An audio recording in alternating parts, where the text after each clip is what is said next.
হাই এভৰিওয়ান, চন্দ্ৰযান 3 ইতিমধ্যে ইন্ডিয়ায় চন্দ্ৰৰ দক্ষিণ মেৰুত সফট ল্যান্ডিং কৰালে। As a Indian I feel proud.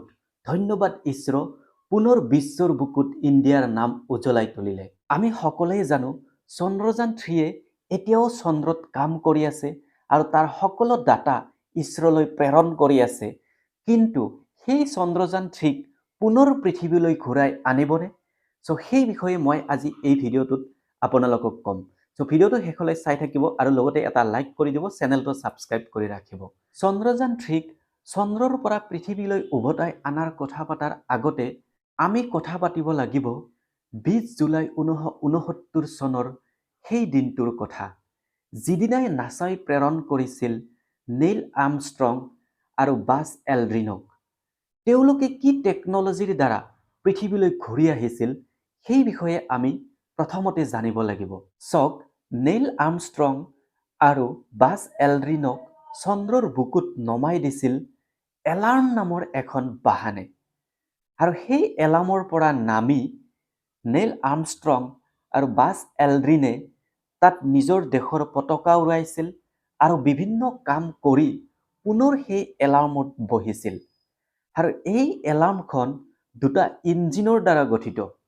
এটা হৈছে এছএচ ইঞ্জিন আৰু এটা হৈছে ডিচএচ ইঞ্জিন। নীল আৰ্মষ্ট্ৰং আৰু বাছ এলড্ৰিনে এছএচ ইঞ্জিনৰ ভিতৰত বহিছিল আৰু সেই ইঞ্জিনটো ষ্টাৰ্ট কৰি দিছিল আৰু ষ্টাৰ্ট কৰি ডিচএচ ইঞ্জিনটো এছএচ ইঞ্জিনৰ পৰা পৃথক কৰি দিছিল, যাতে এছএচ ইঞ্জিনৰ ওজনটো কমি যায় আৰু সেই ইঞ্জিনটো সহজতে ওপৰলৈ উৰি যাব পাৰে।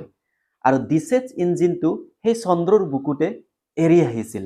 এনেকৈ তেওঁলোকে এছএচ ইঞ্জিনটো ওপৰলৈ উৰুৱাই দিছিল আৰু উৰুৱাই দিয়াৰ ফলত সেই ইঞ্জিনটো চন্দ্ৰৰ কক্ষপথত ঘূৰিবলৈ আৰম্ভ কৰিছিল। ইতিমধ্যে চন্দ্ৰৰ কক্ষপথত ৰখি আছিল CSM ইঞ্জিন। যি CSM ইঞ্জিনে সেই এলাৰ্মখনক পৃথিৱীৰ কক্ষপথৰ পৰা চন্দ্ৰৰ কক্ষপথলৈ লৈ গৈছিল। চন্দ্ৰৰ কক্ষপথত যেতিয়া চন্দ্ৰলৈ 100 কিলোমিটাৰ দূৰ আছিল, তেতিয়া এলাৰ্মখনক সেই CSM ইঞ্জিনে চন্দ্ৰৰ বুকুলৈ ঠেলি দিছিল আৰু সি নিজে চন্দ্ৰৰ কক্ষপথত ঘূৰি আছিল আৰু ঘূৰি ঘূৰি সেই এলাৰ্ম ইঞ্জিনখনক ৰখি আছিল। যেতিয়াই নীল আৰ্মষ্ট্ৰং আৰু বাছ এলড্ৰিনে সকলো কাম সম্পন্ন কৰি পুনৰ এলাৰ্মত বহি এছএচ ইঞ্জিন উৰুৱাই দিছিল ওপৰলৈ, সেই CSM ইঞ্জিনে সেইখিনি সময় চন্দ্ৰৰ কক্ষপথত ঘূৰি ঘূৰি সেই এলাৰ্মক অৰ্থাৎ এছএচ ইঞ্জিনক অপেক্ষা কৰি আছিল। যেতিয়া এছএচ ইঞ্জিন চন্দ্ৰৰ কক্ষপথ পাইছিল, তাত 250 পাক ঘূৰাৰ পিছত পুনৰ সেই CSM ইঞ্জিনক লগ পাইছিল আৰু তাৰ লগত সংযুক্ত হৈ গৈছিল। যেতিয়াই সংযুক্ত হৈছিল, তেতিয়াই এছএচ ইঞ্জিনৰ ভিতৰত থকা নীল আৰ্মষ্ট্ৰং আৰু বাছ এলড্ৰিনে সেই CSM ইঞ্জিন কণ্ট্ৰল কৰিব পাৰিছিল আৰু সেই CSM ইঞ্জিনক পুনৰ পৃথিৱীৰ ফালে ঘূৰুৱাই দিছিল। এনেকৈ সেই CSM ইঞ্জিনে এছএচ ইঞ্জিনক পৃথিৱীৰ কক্ষপথলৈ লৈ আহিছিল আৰু এছএচ ইঞ্জিনৰ ভিতৰত বহি আছিল নীল আৰ্মষ্ট্ৰং আৰু বাছ এলড্ৰিন। যেতিয়াই পৃথিৱীৰ কক্ষপথ পাইছিল, তেতিয়া এছএচ ইঞ্জিনে সেই CSM ইঞ্জিনৰ পৰা পুনৰ পৃথক হৈছিল।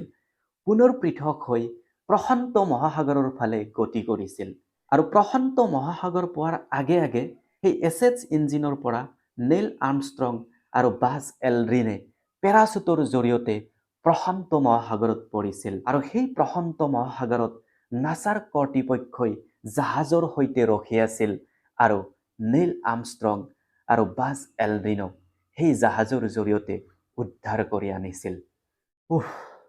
মোৰ কৈয়ে ভাগৰ লাগি গৈছে।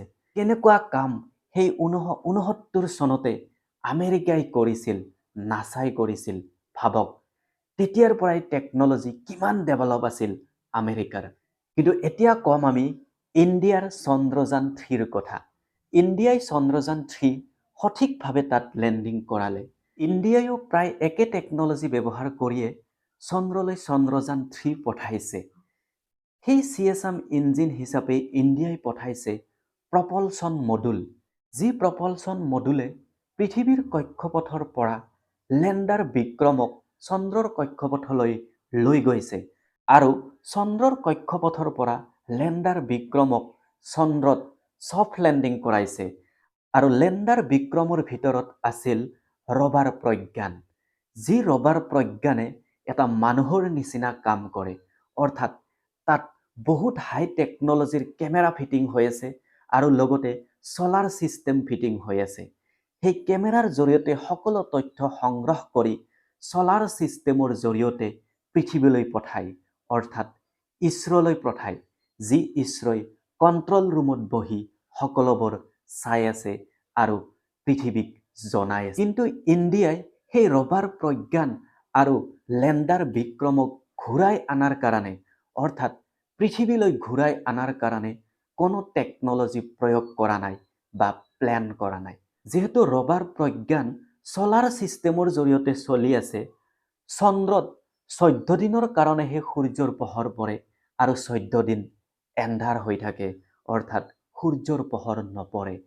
যি 14 দিন তাত সূৰ্যৰ পোহৰ পৰিব, সেই 14 দিন ৰবাৰ প্ৰজ্ঞানে তাৰ নিজৰ কাম কৰিব পাৰিব, কাৰণ সি ছলাৰ ছিষ্টেমৰ জৰিয়তে চলি আছে আৰু সেই 14 দিনত সি সকলো তথ্য সংগ্ৰহ কৰি ছলাৰ ছিষ্টেমৰ জৰিয়তে ইছৰ'লৈ প্ৰেৰণ কৰিব আৰু 14 দিন হোৱাৰ পিছত যেতিয়া তাত সূৰ্যৰ পোহৰ নপৰা হ'ব, তেতিয়া সি তাত বিকল হ'ব, অৰ্থাৎ সি তাৰ কাম কৰিব নোৱাৰা হ'ব আৰু তেতিয়া এই মুন মিছনৰ অন্ত পৰিব।